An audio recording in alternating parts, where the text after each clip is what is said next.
Hello aspirant, welcome to gift of the গ্যাবিডু। PSC clerkship 2023-24 expected cut off marks প্রত্যেকটা শিফটের কিন্তু আমরা অ্যানালাইসিস করেছি এবং আপনারা অনেকেই জানেন যে কোশ্চেন কিন্তু পিএসসি দিয়ে দিয়েছে। তো তার অ্যানালাইসিস, ভ্যাকেন্সি এবং কাট অফ মার্কস নিয়ে কিন্তু আজকের এই ভিডিওটা। কাদের মেন্সে প্রস্তুতি নেওয়া উচিত? অনেকেই বলছে স্যার আমার 60 থাকছে, 55 থাকছে, আগের বছর মেন্সে আমরা দেখেছিলাম, তো এইবার কি প্রস্তুতি নেব বুঝতে পারছি না। তো সমস্ত উত্তর কিন্তু এই ভিডিওতে আমি দেওয়ার চেষ্টা করছি, আপনাদের যা কোয়ারি রয়েছে। তার আগে একটা কথা বলে রাখি যে গিফট অফ দ্য গ্যাবিডু আপনারা অনেকেই জানেন যে আমরা মেন্সের ব্যাচ অলরেডি শুরু করেছি, Bangla English descriptive batch, PSC ক্লার্কশিপের কথা মাথায় রেখে। তো কমিউনিটি সেকশনে আমি দিয়েছিলাম। তো যারা জানেন না তারা কিন্তু অ্যাডমিশন হেল্পলাইনে যোগাযোগ করে ডেমো ক্লাস দেখে নিন। তো একটা নেগেটিভ কমেন্ট আমি পেলাম, তো আপনাদের এটা হলো দেখাই। তো বিষয়টা হলো গিয়ে পরীক্ষার পরে একটু আমরা যেহেতু কোশ্চেন এসেছে, তো আমরা সচরাচর এটা হয়ে থাকে, আমরা মেন্সেও দেখেছি গিফট অফ দ্য গ্যাবিডু যেভাবে করায় তো পরীক্ষায় প্রশ্ন আসে, এটা গিফট অফ দ্য গ্যাবিডু স্টুডেন্টরা ভালো করেই জানে। তো এটা নতুন কিছু না। তো ওনার হয়তো কোথাও ফার্স্ট্রেশন বা কিছু থেকে হয়তো উনি কিছু একটা নেগেটিভ কমেন্ট করে, তো আমি খুব একটা উত্তর দিই না, কিন্তু কোথাও মনে হলো যে একটু উত্তর দেওয়া কিন্তু উচিত, মানে একটু দেখানো উচিত, মানে পরিশ্রম যে আমরা করেছি তার তো একটা। তো বিষয়গুলো একটু দেখাই, তারপরে আমি কাট অফটা নিয়ে বলছি।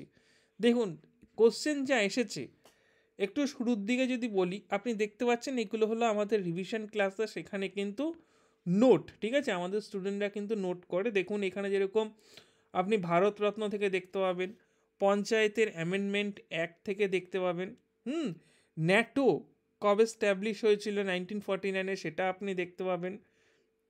তারপরে হলো ন্যায় সংহিতা নিয়ে কিন্তু যে প্রশ্নটা এসেছিল সেই প্রশ্ন কিন্তু আপনি দেখতে পাবেন।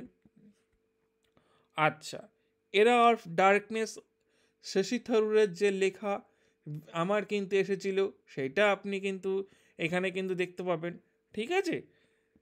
ব্লাডের পিএইচ পরীক্ষা এসেছিল, দেখতে পাবেন।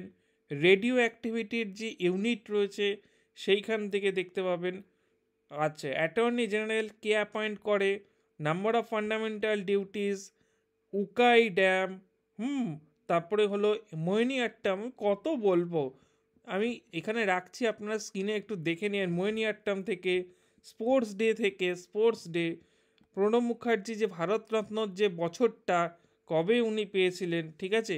লাইফ ডিভাইন নিয়ে প্রশ্ন কিন্তু এসেছিল। ফার্স্ট মুসলিম কংগ্রেসের প্রেসিডেন্ট নিয়ে প্রশ্ন কিন্তু এসেছিল। তো এইগুলো কিন্তু সবই কিন্তু আমরা এত রিভিশনে করিয়েছি। আসতে কিন্তু দেখুন এখানে তেজস্ক্রিয়তা এসআই একক কিন্তু বেকারেল, তা আসতে কিন্তু বাধ্য। তো এইটা নতুন কিছু না, গিফট অফ দ্য গ্যাবিটুর কাছে এটা নতুন কিছু না, বা প্রত্যেকটা পরীক্ষাতেই কম বেশি কিন্তু আসে। হ্যাঁ, যারা প্রিপারেশান ভালো করে করেছো তারা জানো, গিফট অফ দ্য গ্যাবিটু থেকে তারা কিন্তু অনেকটাই জানো। এবং এটা আসা মানে বিরাট কিছু নয়, যেখান থেকে আসছে মানে বিশাল ব্যাপার না, এটা কিন্তু খুব কমন ব্যাপার। একটু ভালো করে জেনে বুঝে দেখে গেলেই পড়লেই কিন্তু এগুলো পারা যায়। এখন যেরকম মন্দির, মন্দির থেকে এরকম প্রশ্ন তো এসেছেই, তোমরা জানো। এই যে তোমাদের সম্ভবত আঙ্কর ভাটের যে মন্দিরটা, এটাই মনে হয় দিয়েছিল। হুম আমার যতটুকখানি মনে পড়ছে।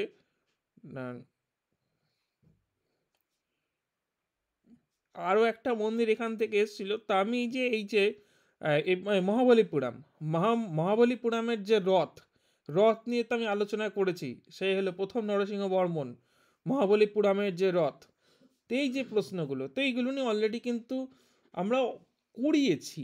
তো এমনি এমনি এসেছে, কিন্তু এরা যে কমেন্ট করে আমার খুব খারাপ লাগলো, যে এটা শুধু জাস্ট এখানে অনেক প্রশ্ন এরকম, এখানে তো সবগুলো তো সম্ভব না। তো আমরা কিন্তু এফোর্টলেসভাবে কিন্তু করিয়েছি, এবং যারা গিফট অফ দ্য গ্যাবিটুতে ক্লাস করেছো, যারা আমাদের ব্যাচে ছিলে, তোমরা তো জানোই খুব ভালো করে। আর যারা করনি তাদের জন্য কিন্তু নেগেটিভ কমেন্টগুলো তো আসে, তাই একটু দেখিয়ে দিলাম ব্যাপারটা। সরাসরি কাট অফে চলে আসি। কাট অফ যদি দেখো, ইউআর আমার মনে হয়েছে আমি আগের দিন সেভ স্কোর নিয়েও করেছি। আজকে প্রত্যেকটা চারটে শিফটের চারটে কোশ্চেন অ্যানালাইসিস করার পর আমার মনে হচ্ছে ইউআর 51 থেকে 52। তার আগে বলে রাখি ভ্যাকেন্সি কিন্তু অ্যাপ্রক্স প্রায় 7,500-এর বেশিই হবে। তো আমি ধরলাম কম বেশি 70,000 ছেলে মেয়েকে মেন্সে পিএসসি ডাকলো 70,000, হ্যাঁ। তো 51 থেকে 52। ওবিসি মনে হচ্ছে আমার এবি 50 থেকে 51, এসসি হলো 45 থেকে 48 এবং এসটি হলো 40 থেকে 42 কাট অফ আমার এটা মনে হয়েছে। ঠিক আছে, আমি চারটে কোশ্চেন দেখেছি, চারটে কোশ্চেন দেখার পর কিন্তু এই কাট অফটা আমার কিন্তু মনে হয়েছে। এইবার বিষয় হলো যে স্যার আমার 55 রয়েছে বা আমি কাট অফের দোরগোড়াতে রয়েছি, অর্থাৎ আমার দেখা যাচ্ছে কি বলছে 52, 55 কিংবা 58, 60 এরকম, আমি কি প্রস্তুতি নেব মেন্সের? উত্তর হলো গিয়ে হ্যাঁ, আপনি প্রস্তুতি কিন্তু মেন্সের নেবেন। কারণ এইখানে কিন্তু আপনি খুব দেখতে পাবেন না সবারই কিন্তু স্কোরটা ওই রকমই, অর্থাৎ দেখা যাচ্ছে কাউ 60, খুব ভালো হলে 65। হুম, তাও কি যাদের ফার্স্ট শিফটে ছিল, প্রথম দিন সেকেন্ড শিফটে ছিল, থার্ড ফোর্থ শিফটে তো অনেক যথেষ্ট ভালো প্রশ্ন এসেছে। তো তাও আমি বলছি যে আপনি যদি দেখেন সেখানেও কিন্তু 60, 65, মানে এর বেশি কিন্তু খুব বেশি উঠবে না যে 70 পেয়ে যাচ্ছে, 75 পেয়ে যাচ্ছে, 80 পেয়ে যাচ্ছে, এইরকম কিন্তু হওয়ার চান্স হ্যাঁ হতে পারে। দেখা গেল সেখানে হয়তো ওখানে আপনি 2-3 হাজার ছেলে মেয়ে কিংবা 4-5 হাজার ছেলে মেয়ে আপনি এরকম পেলেন, সেটা অবশ্যই হবে, হবে না কেন? কিন্তু এটা কিন্তু খুব একটা বেশি কিন্তু আবার যে না 10-12 হাজার ছেলে মেয়ে কিন্তু কিংবা তারও বেশি দেখা যাচ্ছে যে 80-র ওপর পেয়ে যাচ্ছে, 80, এইটা কিন্তু হবার চান্স কিন্তু এই প্রশ্নে নেই। তো সেক্ষেত্রে আমি বলে রাখি আপনার স্কোর দেখা যাচ্ছে কাট অফের গায়ে গায়ে, আপনি ভালো, সবারই এটা খুব বিশাল হেরফের হবে না।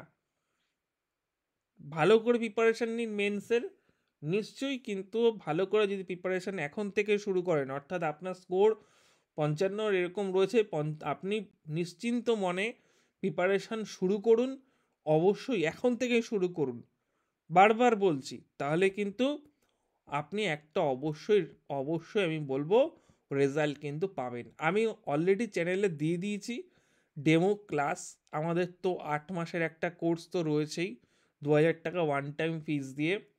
তো সেই ব্যাচও শুরু হয়েছে, যারা ইচ্ছুক রয়েছেন বাংলা এবং ইংলিশ ডেসক্রিপটিভ ব্যাচের জন্য তারা যোগাযোগ করে নিন। ভিডিও সেকশনে আপনি পেয়ে যাবেন ডেমো ক্লাস, কিংবা আমাদের অ্যাডমিশন হেল্পলাইনে যোগাযোগ করেন, সেখান থেকেও আপনাকে ডেমো ক্লাস পাঠিয়ে দেওয়া হবে। ডিটেলস সেখান থেকে দেখে নিন, সপ্তাহে 3 দিন ক্লাস হচ্ছে। হুম, আচ্ছা, ভিডিওটি কিন্তু অবশ্যই লাইক করে দিন, একটু লেন্দি হয়ে গেল কিছুটা বলতে গিয়ে, এবং শেয়ার করে দিন। আর কোনো কিছু যদি কোনো কোয়ারি থাকে কমেন্ট সেকশানে কিন্তু লিখবেন, আমরা প্রত্যেকের কমেন্ট দেখি এবং উত্তর দেওয়ার কিন্তু চেষ্টা করব। So thank you.